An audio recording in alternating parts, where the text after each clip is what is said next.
Everyone, मेरा नाम है Saurabh. Welcome to my YouTube channel. आज हम डॉक्ट्रिन ऑफ रेस सब्जुडिस के ऊपर डिस्कस करने वाले हैं। डॉक्ट्रिन ऑफ रेस सब्जुडिस जो है वो section 10 of civil procedure code में कोडिफाइड किया गया है। डॉक्ट्रिन ऑफ रेस सब्जुडिस को स्टे ऑफ सूट बोल के भी कहा जाता है। पहले हम लोग इस वीडियो में डॉक्ट्रिन ऑफ रेस सब्जुडिस का जो स्पिरिट है वो समझेंगे पूरा प्रिसाइज वे से, और उसके बाद हम डॉक्ट्रिन ऑफ रेस सब्जुडिस कब एप्लीकेबल होगा वो देखेंगे। आइए विदाउट एनी डिले आज का वीडियो शुरू करते हैं। जब दो सूट होंगे, एक होगा प्रीवियसली इंस्टीट्यूटेड सूट, मतलब जो फर्स्ट नंबर सूट है, और दूसरा होगा जो subsequent to the previously instituted suit. जब दो सूट होंगे और दोनों सूट के मैटर इन इशू, मतलब जो इशू है वो जब directly as well as substantially same होंगे, और दो पार्टीज मतलब सूट में जो पार्टीज होंगे, जैसे कि समझ लीजिए कि A versus B, X versus Y, वैसे जो पार्टीज होंगे वो पार्टीज भी दोनों सूट में सेम होंगे, मतलब पहले सूट में भी और दूसरे सूट में भी। जब पार्टीज सेम होंगे, या फिर पार्टीज नहीं तो फिर उनके जो रिप्रेजेंटेटिव्स हैं वो रिप्रेजेंटेटिव्स भी दोनों सूट में सेम होने चाहिए। और जो दो डिफरेंट कोर्ट में जो दो डिफरेंट सूट लाए गए होंगे वो दोनों कोर्ट का कंकरेंट जुरिस्डिक्शन होगा, मतलब दोनों कोर्ट के पास इक्वल जुरिस्डिक्शन होगा, दोनों कोर्ट के पास पावर होगा कि वो जो रेस्पेक्टिव रिलीफ क्लेम की गई हैं पार्टीज के द्वारा वो रिलीफ को ग्रांट कर सके। दोनों कोर्ट का कंकरेंट जुरिस्डिक्शन होगा। उसके बाद जो दो पार्टीज होंगी वो parties under a same title, एक सेम टाइटल के अंडर लिटिगेट कर रही होंगी, टाइटल सेम ही रहेगा। ये था डॉक्ट्रिन ऑफ रेस सब्जुडिस का जो डेफिनेशन इन अ नटसेल। उसके बाद हम एक एग्जांपल अभी लेते हैं। सपोज ए और बी है, ए और बी के बीच में एक सिविल डिस्प्यूट अराइज हुई है। ए क्या करता है कि वो, जैसे कि सपोज कॉपीराइट इन्फ्रिंजमेंट का एक सिविल डिस्प्यूट है, ए क्या करता है, ए का कंपनी बी में है, ए का कंपनी भुवनेश्वर में है। ए भुवनेश्वर में ही डिस्ट्रिक्ट जज के सामने एक सिविल सूट फाइल कर देता है, पर बी का कंपनी कटक में है। बी देखता है कि अरे भाई, मेरे पास भी ये भी हो सकता है कि ए मेरा कॉपीराइट इन्फ्रिंज कर रहा हो। तो फिर बी क्या करता है, कटक के जो डिस्ट्रिक्ट कोर्ट है, कटक के डिस्ट्रिक्ट कोर्ट में एक सिविल सूट फाइल कर देता है। सपोज ए फाइल करता है जनवरी 10 में और बी फाइल करता है जनवरी 12 में। इन केस में दो सिविल सूट है और दोनों सिविल सूट के जो मैटर इन इशू है वो directly as well as substantially same है। और डिस्ट्रिक्ट कोर्ट, भुवनेश्वर का जो डिस्ट्रिक्ट कोर्ट है और कटक का जो डिस्ट्रिक्ट कोर्ट है, दोनों के पास ही कंकरेंट जुरिस्डिक्शन है, मतलब दोनों के पास ही सिमिलर काइंड ऑफ जुरिस्डिक्शन है, पावर है कि दोनों रिलीफ दे सकें। और दोनों सूट में जो लिटिगेटिंग पार्टीज है वो भी सेम है और उनका टाइटल भी सेम है। उस केस में डॉक्ट्रिन ऑफ रेस सब्जुडिस जो है वो पिक्चर में आएगा। Doctrine of res sub judice basically क्या करता है, जो दूसरा सूट है, मतलब बी ने जो सूट फाइल किया है, जो सूट मतलब 15 तारीख में फाइल की गई है, उस सूट को डॉक्ट्रिन ऑफ रेस सब्जुडिस क्या करेगा, बार करेगा। जो सूट का ट्रायल है वो बार करेगा। सूट इंस्टीट्यूट हो सकता है, सूट इंस्टीट्यूट होने के बाद इंटरिम ऑर्डर भी पास किया जा सकता है, पर जो ट्रायल है सूट का, वो ट्रायल को बार करेगा डॉक्ट्रिन ऑफ रेस सब्जुडिस। अभी आपको मैं बताना चाहूँगा ये क्यों है, क्यों दूसरे सूट को बार किया जाता है। बेसिकली जो ऑब्जेक्ट है डॉक्ट्रिन ऑफ रेस सब्जुडिस का, ये कहता है कि अगर दो पैरेलल लिटिगेशन चल रही है तो फिर कोर्ट का टाइम वेस्ट भी होगा आपको, क्योंकि इतने सारे पेंडिंग केसेस पड़े हुए हैं। तो फिर एक ही मैटर इन इशू दोनों पार्टी के बीच में जब होगा, उसे क्यों दो डिफरेंट कोर्ट में हम जब एक दो डिफरेंट कोर्ट में चलेगा तो फिर कोर्ट का टाइम भी खराब होगा। और अगर अनएम्बिग्युअस डिसीजन आ जाता है, सपोज कि जो भुवनेश्वर कोर्ट है वो ए के फेवर में डिसीजन दे देता है, और जो कटक कोर्ट है वो बी के केस में डिसीजन दे देता, बी के फेवर में डिसीजन दे देता है, तो अनएम्बिगुअस डिसीजन भी हो सकते हैं, और उन सब चीज़ों को टाइम और जो अनएम्बिगुअस डिसीजन ना हो, टाइम वेस्ट ना हो और अनएम्बिगुअस डिसीजन ना हो, इसीलिए doctrine of res sub judice picture में आता है। और डॉक्ट्रिन ऑफ रेस सब्जुडिस जो दूसरे कोर्ट का जो ट्रायल है, दूसरे सूट का जो ट्रायल है, उसे रोक देता है।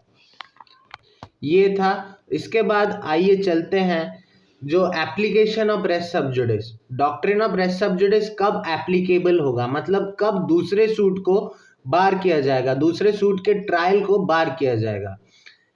डॉक्ट्रिन ऑफ रेस सब्जुडिस तभी एप्लीकेबल होगा जब डॉक्ट्रिन ऑफ रेस सब्जुडिस के जो रेस्पेक्टिव एसेंशियल इंग्रेडिएंट्स हैं, वो सारे एसेंशियल इंग्रेडिएंट्स को जब फुलफिल किया जाए। जो रेस्पेक्टिव एसेंशियल इंग्रेडिएंट्स है वो हमने इन नटशेल पहले डिस्कस किया है। आइए दूसरी बार डिस्कस कर लेते हैं। डॉक्ट्रिन ऑफ रेस सब्जुडिस का जो पहला पारामाउंट पेरेनियल एसेंशियल है, वो ये कहता है कि there must be two suits, दो सूट होने चाहिए। एक प्रायर सूट होना चाहिए और दूसरा जो सूट होना चाहिए वो subsequent to the prior suit होना चाहिए। ये था पहला इंपॉर्टेंस। जैसे मैंने आपको एग्जाम्पल में बताया था कि 10 तारीख को एक सूट है और 15 तारीख को एक सूट है, मतलब दो सूट हुए। इसीलिए डेट नहीं है, ऐसा भी हो सकता है। मैं आप लोगों को इसका एक एक्सेप्शन बता देना चाहूँगा। सपोज दो सूट होने चाहिए। सपोज 10 तारीख में 12 बजे क्या करता है कि पहला जो लिटिगेटिंग पार्टी है वो एक सूट फाइल करता है। उसके बाद शाम के 4 बजे जो दूसरा लिटिगेटिंग पार्टी है वो दूसरा सूट फाइल करता है।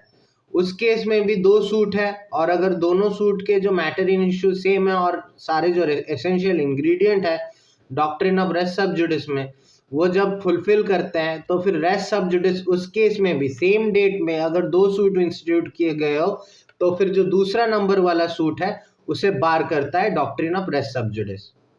उसके बाद पहला एसेंशियल तो हमने समझ लिया। अब चलते हैं दूसरे एसेंशियल की ओर कि जो मैटर इन इशू, मतलब जो सूट का जो इशू है, जो मैटर का जो इशू है वो directly as well as substantially same होना चाहिए। मतलब दोनों जो सूट में जो इशू है, जो मैटर, दोनों मैटर्स में जो इशू है वो सेम होने चाहिए, दोनों सूट में directly as well as substantially same होने चाहिए। ये था दूसरा एसेंशियल इंग्रेडिएंट। उसके बाद आइए तीसरे एसेंशियल इंग्रेडिएंट की ओर चलते हैं। तीसरा एसेंशियल इंग्रेडिएंट ये कहता है कि both the suits must have the same parties और देयर रिप्रेजेंटेटिव्स, मतलब दोनों सूट में जो पार्टीज हैं वो सेम होने चाहिए। जैसे कि पहले सूट में अगर सूट ए ने फाइल किया है, तो फिर ए होगा जो है प्लेंटिफ और बी होगा डिफेंडेंट। और जो दूसरा केस अगर बी जैसे फाइल करता है, तो बी हो जाएगा प्लेंटिफ, ए हो जाएगा डिफेंडेंट। ये जो एसेंशियल है इसका क्रक्स ये है कि ए और के बीच में ही लिटिगेशन चलेगा, पार्टीज ए और बी ही होंगे। अगर सी आ जाता है, कोई तीसरा इंसान इस सूट में, तो फिर doctrine of res sub judice picture में नहीं आएगा। उसके बाद चलते हैं चौथे एसेंशियल इंग्रेडिएंट के पास। जो नेक्स्ट एसेंशियल इंग्रेडिएंट है वो ये कहता है कि जो दो सूट होंगे वो सेम कोर्ट के अंडर ही फाइल किए जा सकते हैं, तब भी डॉक्ट्रिन ऑफ रेस सब्जुडिस जो है वो एप्लीकेबल होगा। सोचिए कि एक ही डिस्ट्रिक्ट कोर्ट के अंडर में पहले ए ने एक सूट फाइल किया बी के अगेंस्ट में, फिर उसी डिस्ट्रिक्ट कोर्ट के अंडर में बी क्या करता है, केस लाता है ए के अगेंस्ट में, और उन दोनों सूट के जो एसेंशियल्स हैं वो जो रेस सब्जुडिस के जो एसेंशियल है वो दोनों सूट्स में बैठता है, तो फिर उस केस में भी doctrine of res sub judice applicable होगा। अगर माफ कीजिएगा, अगर दो डिफरेंट सूट्स है, अगर दो सूट्स दो डिफरेंट कोर्ट्स में आते हैं इंडिया के अंदर, जो दो डिफरेंट कोर्ट्स में भी अगर दोनों सूट्स लाए जाते हैं, तो फिर भी डॉक्ट्रिन ऑफ रेस सब्जुडिस जो है वो एप्लीकेबल होगा। या फिर एक सूट इंडिया में है, एक सूट इंडिया में फाइल किया गया है और दूसरा सूट जो है वो आउटसाइड इंडिया है, outside the jurisdiction of India में, outside the jurisdiction of India file किया गया है, जो दूसरा सूट है, तब भी डॉक्ट्रिन ऑफ रेस सब जुडिस एप्लीकेबल होगा। बट अगर वो जो इंडिया के बाहर जो सूट फाइल किया गया है जिस कोर्ट में, वो कोर्ट एस्टैब्लिश किया गया हो या फिर कंटिन्यू किया गया चाहिए by the supreme court of India और बाय द सेंट्रल गवर्नमेंट। अगर सुप्रीम कोर्ट ऑफ इंडिया या फिर सेंट्रल गवर्नमेंट वो इंडिया के बाहर जो कोर्ट है उसे एस्टैब्लिश कर रहा है, किया है, या फिर उन्होंने उन्हें उस कोर्ट को कंटिन्यू किया है, तो फिर भी डॉक्ट्रिन ऑफ रेस सब जुडिस जो है एप्लीकेबल होगा। नेक्स्ट एसेंशियल मैं आप लोगों को बताना चाहूँगा कि डॉक्ट्रिन ऑफ रेस सब जुडिस का जो 5th नंबर एसेंशियल पॉइंट है वो ये कहता है कि जो दोनों कोर्ट में, दोनों डिफरेंट कोर्ट में जो दोनों कोर्ट में जो सूट्स, दो डिफरेंट सूट्स होंगे, वो जो सूट्स होंगे वो कोर्ट का जो है कंकरेंट जुरिस्डिक्शन होना चाहिए। Concurrent jurisdiction means equal power होनी चाहिए दोनों कोर्ट के पास कि वो एडिक्वेट रिलीफ ग्रांट कर सके। अगर दोनों कोर्ट के पास पावर है रिलीफ ग्रांट करने के लिए, तो फिर डॉक्ट्रिन ऑफ रेस सब जुडिस जो होगा वो सेकंड सूट को बार कर देगा, मतलब रोक देगा। और जो लास्ट एसेंशियल इंग्रेडिएंट है वो ये कहता है, टाइटल के बारे में कहता है, मतलब दोनों जो पार्टीज हैं वो सेम टाइटल के अंडर ही लिटिगेट करना पड़ेगा। अगर डिफरेंट टाइटल के अंडर दोनों पार्टीज लिटिगेट कर रही हैं तो फिर डॉक्ट्रिन ऑफ रेस सब जुडिस जो है वो एप्लीकेबल नहीं होगा। अगर ये जो 6 एसेंशियल इंग्रेडिएंट्स हमने अभी डिस्कस किए हैं अगर ये 6 एसेंशियल इंग्रेडिएंट्स पूरे होंगे तो फिर ही डॉक्ट्रिन ऑफ रेस सब जुडिस जो है वो एप्लीकेबल होगा, वरना नहीं होगा।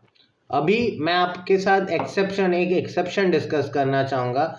अगर जो सूट है, जो प्रीवियसली इंस्टीट्यूटेड सूट है, वो एक फॉरेन कोर्ट में हो, तो फिर और जो सब्सिक्वेंट सूट है वो इंडियन कोर्ट में अगर लाया जाता है तो फिर डॉक्ट्रिन ऑफ रेस सब जुडिस एप्लीकेबल नहीं होगा। ये एक एक्सेप्शन है, एक्सेप्शन टू द रूल है। उसके बाद आइए कंसोलिडेशन ऑफ सूट के बारे में डिस्कस करते हैं।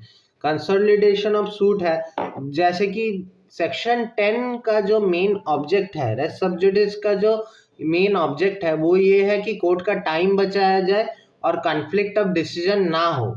इसीलिए अगर एक कोर्ट को अप्रोप्रिएट लगता है तो फिर वो कोर्ट जो है एक ऑर्डर पास कर सकता है in consolidation with both the suits, तो फिर वो पावर भी है। ये जो मैंने कहा ये डिस्कस किया गया था in the case of Indian bank versus Maharashtra state corporation market federation limited.